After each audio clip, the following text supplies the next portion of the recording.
অনুরাগের ছোঁয়ার আজকের পর্বে দেখতে পাবেন দীপা রুডিকে মেরে দিলে সোনা বলে, মা তুমি এটা কি করলে? আমি তো ওকে ভালোবাসি। তখন দীপা বলে, ভালোবাসতে হবে না ওকে, তোর সন্তানকে তুই একা মানুষ করবি। তখন রূপা ঘরে আসে কৃষ্ণর সঙ্গে আর বলে, একদিন কৃষ্ণ তোমাকে ফিরিয়ে দিয়েছিল আর রুডি তো তোমার জীবনে আর নেই, তুমি একা হয়ে গেছো। সোনা ভাবে নিজেকে শেষ করে দেবে, তখনই সোনার হুঁশ ফিরে আসে। সূর্য জিজ্ঞেস করে, কি হয়েছে বল কিছু। তখন সোনা বলে, রুডির মা হতে পারে রাগী, কিন্তু উনি খারাপ না। সোনা মনে মনে ভাবে, যেদিন তোমরা জানতে পারবে তোমাদের চিরশত্রুর বংশধরকে আমি ক্যারি করছি, সেদিন তোমরা সবাই আমাকে ঘেন্না করবে। নিচে দাঁড়িয়ে সবাই যখন দীপাকে অনেক কথা শোনাচ্ছিল, সেই সময় রূপা দীপাকে নিয়ে যায় তার সঙ্গে কথা বলতে। দীপাকে বলে, মা তুমি যেটা সন্দেহ করেছিলে সেইটাই ঠিক, তবে রেকর্ডারে আমি এইটুকুই শুনতে পেরে। দীপা বলে, এইটুকু প্রমাণ যথেষ্ট না। তখন রূপা বলে, তাহলে আমরা কি করব? তখন দীপা বলে, এমন একটা রেকর্ডার আনতে হবে যেটা আমরা সোনার সঙ্গে ওই বাড়িতে পাঠাতে পারি। দীপা আসলে সূর্য বলে, তুমি কোথায় ছিলে? ওরা তো খাবে। তখন দীপা বলে, সোনাকে একটা গিফট দেব, সেই ব্যবস্থায় আমি করতে গিয়েছিলাম রূপার সাথে। কুন্তলা দীপাকে শুনিয়ে শুনিয়ে বলে, আমি কিন্তু আমার স্বামীকে ভজভক্তি করি, তবে দীপা দেবী আপনি বোধহয় করেন না। তখন দীপা বলে, আমার স্বামীর সাথে আমার ভয়ের সম্পর্ক না, আমার স্বামীর সাথে আমার বন্ধুত্বের সম্পর্ক। রূপারই একটা পেন্ডেন্টে রেকর্ডার ফিট করে দীপা সোনাকে একটা গিফট দেয়। তারপরে সূর্যকে বলে, ও তো আমার হাতে পড়বে না, তাহলে আপনি ওকে পরিয়ে দিন। কুন্তলা তারপরে সবার সামনে বলে, আমি কিন্তু আমার বৌমার সঙ্গেই থাকবো, রুডি না হয় অন্য ঘরে থাকবে।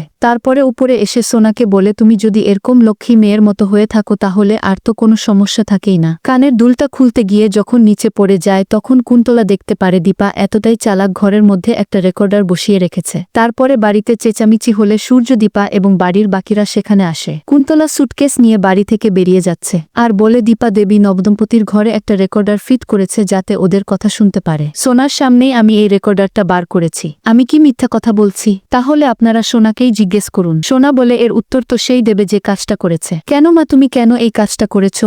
বন্ধুরা আপনাদের মতামত কি কমেন্ট করে জানান, আর পরবর্তী আপডেট পেতে অবশ্যই আমার চ্যানেলটি সাবস্ক্রাইব করুন।